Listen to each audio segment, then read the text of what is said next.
ઉણદ ગામની દૂધ સહકારી મંડળી ચેરમેન સાહેબ ચૌધરી અશોકભાઈ, દૂધસાગર મહેસાણા ડેરી ઉણદ ગામના નવા મંત્રી સાહેબ ચૌધરી દીપકભાઈ તથા ડેપ્યુટી સરપંચ રામજીભાઈ, વડનગર તાલુકા ભાજપના પ્રમુખ એનડી ચૌધરી, પંડ્યા બચુભાઈ તથા ચૌધરી હસમુખભાઈ તથા ઠાકોર સરદારજી સૌ મળીને તથા ડેરીના સભ્યો મળીને સર્વે ભેગા મળીને ચૌધરી સાહેબનું સ્વાગત કરવામાં આવ્યું।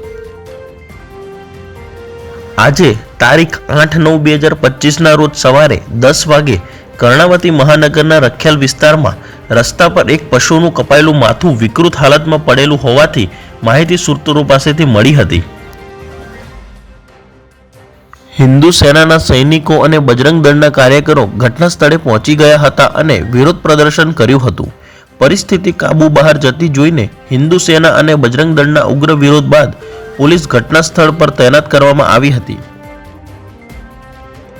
પોલીસ અધિકારીઓએ ખાતરી આપી હતી કે કેસ નોંધવામાં આવશે અને ગુનેગારોને વહેલી તકે ધરપકડ કરવામાં આવશે અને કડક કાર્યવાહી કરવામાં આવશે।